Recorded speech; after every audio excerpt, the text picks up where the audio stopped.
क्या permanent settlement Cornwallis का एक कॉन्स्पिरेसी था? नमस्कार दोस्तों, एडुसन आईएएस की यूट्यूब चैनल पे आप सभी का स्वागत है। और आज का विषय चर्चा के विषय है यही सवाल। तो दोस्तों चलिए आइए शुरू करते हैं परमानेंट सेटलमेंट की या फिर ब्रिटिश लैंड रेवेन्यू पॉलिसीज पे। देखिए, जब ब्रिटिश ने इंडिया पे कॉलोनाइज करना शुरू किया तो इंडिया को एक्सप्लॉइट करना, इंडिया की जो इकोनॉमिक रिसोर्सेज थी उसको एक्सप्लॉइट करना ही उनका मेन पर्पस था। और इकोनॉमिक जो रिसोर्सेज थी उनको एक्सप्लॉइट करने के लिए जो सबसे इंपॉर्टेंट इंस्ट्रूमेंट उनके हाथ पे था, that was the land revenue policy. Now, they established or introduced this land revenue policy or different land revenue policies in different points of time and in different parts of the country. तो देखिए कैसे हुआ था। सबसे पहले उन्होंने जिस part को इंडिया की कॉलोनाइज किया था, that is the eastern part, Bengal, Awadh, इस रीजन को, ठीक है ना। तो इस रीजन में उन्होंने सबसे पहले कोई एक लैंड रेवेन्यू पॉलिसी एस्टेब्लिश किया था जिसका नाम है परमानेंट सेटलमेंट। ना परमानेंट सेटलमेंट के बारे में कुछ बात बता दूं। This was first introduced by Lord Cornwallis in the year 1793, ठीक है ना। अब देखिए, ईस्टर्न रीजन के बाद जो पोर्शन इंडिया के उनके कंट्रोल में आया था, that is the southern part of India. So the next land revenue policy they introduced was Ryotwari settlement in the southern part of India. और उसके बाद देखिए वेस्टर्न एंड नॉर्थ वेस्टर्न और सेंट्रल इंडिया में एट द एंड एक land revenue policy establish किया गया था, that is called the Mahalwari settlement. तो आज के चर्चा का विषय है ये परमानेंट सेटलमेंट। और यही सबसे इंपॉर्टेंट टॉपिक भी है from the exam point of view out of all this land revenue policy settlements. और देखिए, अगर हम फीचर्स देखें, if we look at the features of permanent settlements, तो ये these are the main features of permanent settlement। सबसे पहले आता है it is a 3-tier system। देखिए क्या था, at the top the company was there, the company was the ruling party, है ना, and he is collecting land revenue from the people। so at the bottom who will cultivate the land is the peasant। लेकिन peasant से company direct land revenue collect नहीं करेगा under this system. So there will be a middleman called zamindar, a zamindar। Now zamindar will be an Indian, the company is British and the peasants are of course Indian। तो कोई भी एक जमीन, it's a huge tract of land, let's say it is a 100 bigha land, 100 bigha land। तो ये जमीन एक जमींदार को दिया जाएगा, ठीक है ना। the जमींदार will allot this land to different peasant, बहुत सारे peasant को वो देगा। उसके बदले में peasant के ऊपर जमींदार लैंड रेवेन्यू इंपोज करेगा। तो peasant से लैंड रेवेन्यू जमींदार कलेक्ट कर रहा है और उसके बदले में जमींदार को, क्योंकि ये जमीन एक्चुअली कंपनी ने जमींदार को दिया है, तो जमींदार भी एक पोर्शन लैंड रेवेन्यू का कंपनी को देगा। तो यहाँ पे क्या हो रहा है कि the zamindar is acting as a middle man, और in this system the zamindar will earn his own profit और कंपनी को भी अपना रेवेन्यू मिल जाएगा। So this is also a feudal system and of course it was a 3-tier system and a middleman based system. अब देखिए यहाँ पे बोला जा रहा है थर्ड पॉइंट कि देयर वाज जमींदारी। जमींदारी क्यों बोला जा रहा है? क्योंकि दिस जमींदार will collect the land revenue from the peasant.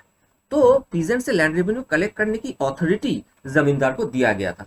और दूसरी चीज उसके साथ साथ ये लैंड रेवेन्यू कलेक्ट करने के लिए एक फोर्स यूज करने की अथॉरिटी भी जमींदार को दिया गया था। That is it is saying the zamindari was a part of this system.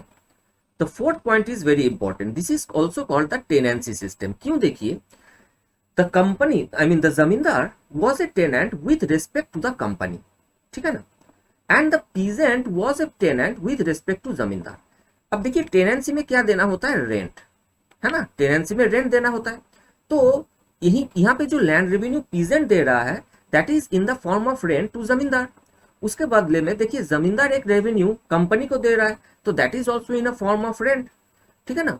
और दूसरी चीज देखिए, जैसे टेनेंसी सिस्टम में जो टेनेंट होता है उसको एविक्ट किया जा सकता है, वैसे ही यहाँ पे भी पीजेंट को जमींदार एविक्ट कर सकता है, जमींदार को भी कंपनी एविक्ट कर सकता है। और वो कब एविक्ट कर सकता है जमींदार को? वहीं पे देखिए 7th पॉइंट यहाँ पे दिया गया है, द सनसेट लॉ के बेसिस पे। यहाँ पे क्या सिस्टम था कि कोई भी एक डेट पे एक पर्टिकुलर कोई भी एक पर्टिकुलर डेट फिक्स कर दिया जाता था जमींदार के लिए ठीक है ना, जो जिस डेट पे बिफोर द सनसेट उनको लैंड रेवेन्यू डिपॉजिट करना है कंपनी के अकाउंट में, कंपनी के पास ट्रेजरी में। लेकिन अगर उस दिन सनसेट के पहले वो नाकामयाब रहा, वो लैंड रेवेन्यू डिपॉजिट करने से नाकामयाब रहा, तो जमींदार को अपनी जमीन से, उनकी जमींदारी से एविक्ट किया जा सकता है, एंड हिज जमींदार और his land will be auction to someone else. तो जमींदार को एविक्ट भी किया जा सकता था, ठीक है ना। So that is why it is called tenancy system. लेकिन जो नेक्स्ट पॉइंट है उसी में थोड़ा सा कंफ्यूजन आ जाता है। देखिए नॉर्मली क्या टेनेंसी में होता है, अगर आप किसी घर में एज ए टेनेंट रहते हो, you do not get a hereditary right over the house. You can be evicted any time from the house, subject to the provisions of the law. लेकिन यहाँ पे देखिए क्या सिस्टम था, as long as the जमींदार is paying land revenue, he has a hereditary right over the land. तो जब तक वो लैंड रेवेन्यू पेमेंट कर रहा है तब तक उसको एविक्ट नहीं किया जा सकता, and it becomes his hereditary right. तो ये कैसा टेनेंसी सिस्टम हुआ, है ना। तो it was there was a tenancy, there was the feature of tenancy system, but at the same time there was a hereditary right as well, right? That is what makes the system more complicated. And the final and most important point was the permanent nature of revenue. इसके लिए किया गया था, कोई भी एक suppose जमीन है तो यहाँ पे पहले एक लैंड सर्वे करके असेसमेंट किया जाता था, असेसमेंट ऑफ लैंड प्रोडक्टिविटी। तो उस प्रोडक्टिविटी के 89% लैंड रेवेन्यू फिक्स किया गया था जमींदार से कंपनी के तरफ। मतलब कंपनी प्रोडक्टिविटी जितना फिक्स किया गया है 1793 के पहले जितना फिक्स किया गया है उसके 89% जमींदार को पेमेंट करना होगा कंपनी को। अब जमींदार को अपने प्रॉफिट रखने के लिए सोचिए उससे ज्यादा प्रोडक्शन पीजेंट से कलेक्ट करना होगा, और पीजेंट अपना अगर जिंदगी लाइवलीहुड चलाना चाहता है तो उसको उससे भी ज्यादा प्रोडक्शन करना होगा, तब जा करके वो अपने पास कुछ रख करके जमींदार को दे पाएगा और जमींदार भी कुछ रख करके कंपनी को दे पाएगा, ठीक है ना। तो this 89% this was such a high amount that this system became very exploitative in nature, ठीक है ना। So this are the main features of permanent settlement. अब आइए देख लेते हैं कि कॉर्नवालिस ने जब परमानेंट सेटलमेंट एस्टेब्लिश करने की बात किया था उन्होंने लॉजिक क्या दिया था इस सिस्टम के पीछे। क्योंकि देखिए कॉर्नवालिस को भी एक ऑपोजिशन, एक क्रिटिसिज्म फेस करना पड़ा था from the side of Thomas Munro. Munro was very critical about this permanent settlement और कॉर्नवालिस, लेकिन उन्होंने अपने कुछ लॉजिक रखा जिसके बदौलत उन्होंने ये सिस्टम एस्टेब्लिश करने के बारे में सोचा। सबसे पहले उन्होंने कहा कि this provides a certainty of revenue. क्योंकि देखिए इस टाइम पीरियड को आपको देखना पड़ेगा। This was a time period when the British were involved in the colonial war. मतलब इंडिया में बहुत सारे वॉर वो लड़ रहे थे, बहुत सारे नेटिव स्टेट्स के साथ वो लड़ रहे थे। तो जब लड़ाई चल रहा था उस टाइम पे कंपनी को एक फिक्स सोर्स ऑफ इनकम की जरूरत थी। क्योंकि देखिए आपको एक ह्यूज आर्मी मेंटेन करना होगा, उस आर्मी को सैलरी देना होगा, किसी भी वॉर में काफी खर्चा होता है, तो एक फिक्स सोर्स ऑफ रेवेन्यू बहुत ही जरूरी होता है ऐसे at a time of uncertainty. तो क्या होता है कि नॉर्मली जो अगर नॉर्मल जो टैक्सेशन सिस्टम होता है अगर उसमें चलोगे तो that is based upon link with production. Production कम होगा तो टैक्सेशन, टैक्स कलेक्शन भी कम होगा, प्रोडक्शन बढ़ेगा तो टैक्स कलेक्शन भी बढ़ेगा। So there is an uncertainty of revenue.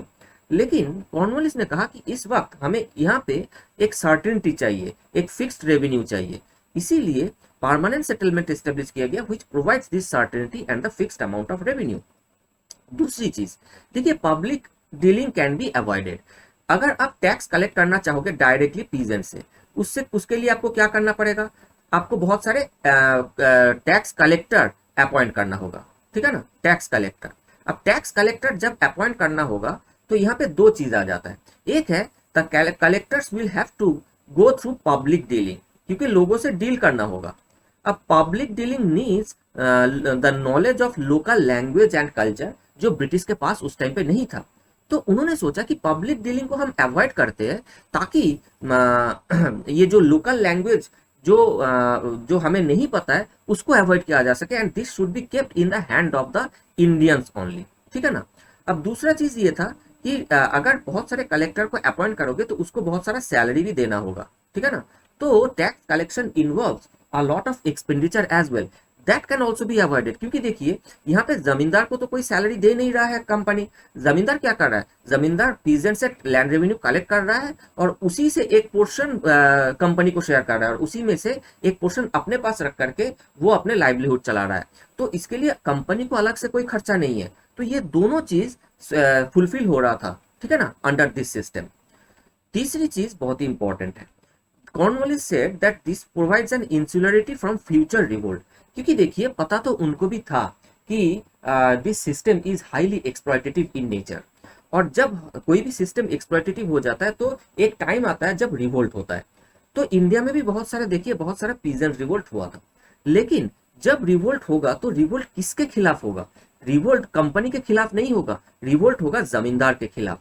और यही हुआ ही था। देखिए जितने सारे पीजेंट रिवोल्ट इंडिया में हुआ था वो सारे वहां के जो इमीडिएट जो जमींदार थे उनके खिलाफ हो रहा था, क्योंकि लोगों को कौन दिख रहा था, लोगों को तो दिख रहा था जमींदार, उनको तो जमींदार की एक्सप्लॉयटेशन सफर करना पड़ा था।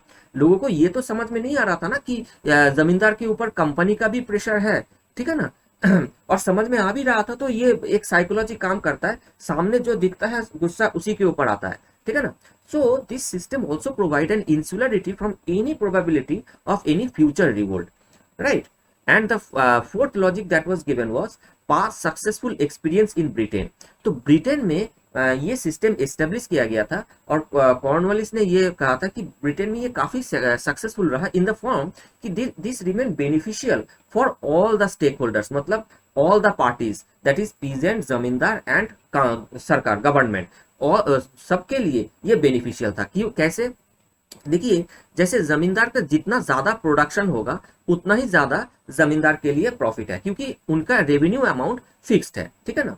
तो प्रोडक्शन बढ़ाने के लिए जमींदार क्या करेगा, जमींदार will invest in the increase in production, और जब प्रोडक्शन बढ़ेगा, प्रोडक्शन बढ़ने से पीजेंट को भी फायदा होगा, प्रोडक्शन बढ़ने से जमींदार को भी फायदा होगा, और स्टेट को तो फायदा हो ही रहा है क्योंकि स्टेट के पास एक फिक्स्ड अमाउंट ऑफ रेवेन्यू आ रहा है, ठीक है ना।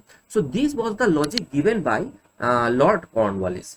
अब देखिए अगर ब्रिटेन में ये सक्सेसफुल था तो इंडिया में सक्सेसफुल ये क्यों नहीं हुआ, मतलब इंडिया में ये बेनिफिशियल क्यों नहीं हुआ, क्योंकि देखिए इंडिया में अगर इसके कॉन्सिक्वेंसेस को हम देखें तो this will appear that it was highly exploitative. ठीक है, कुछ डिफरेंसेस थी। फॉर एग्जांपल ब्रिटेन में ये 89% नहीं था, ब्रिटेन में ये अमाउंट बहुत ही रीजनेबल था, लेकिन इंडिया में ये जो हाई अमाउंट फिक्स कर दिया गया था, this made it highly exploitative, और ये जमींदार के ऊपर प्रेशर इतना ज्यादा बढ़ा दिया था कि उनको एक्सप्लॉयटेटिव होना पड़ गया था। दूसरी चीज, ब्रिटेन में ये कोई सनसेट लॉ टाइप नहीं था, ब्रिटेन में मतलब कि एविक्शन इतना इजी नहीं था, जमींदार को किसी भी टाइम पे जमीन से एविक्ट नहीं किया जा सकता था। लेकिन यहाँ पे ये जो सनसेट लॉ बना दिया गया था, which also made compulsory for the जमींदार कि वो किसी भी हालत में पीजेंट से जमीन मतलब कि लैंड रेवेन्यू कलेक्ट करे, वो भी एक्सप्लॉयटेटिव तरीके से। अगर नहीं करेगा तो उनकी भी जमींदारी चली जाएगी, और ऐसे बहुत सारे जमींदार के जमींदारी चली भी गई थी, जैसे Kunwar Singh, he had lost his zamindari, right? So as a result what happened was many traditional zamindars had lost their zamindari and a new class of zamindar had emerged. तीसरा पॉइंट ये था कि ब्रिटेन में जमींदार के पास फोर्स यूज करने की authority नहीं थी, उसके लिए अलग से पुलिस फोर्स था, लेकिन यहाँ पे फोर्स यूज करने की अथॉरिटी दी गई थी, which made the जमींदार हाईली एक्सप्लॉयटेटिव इन नेचर।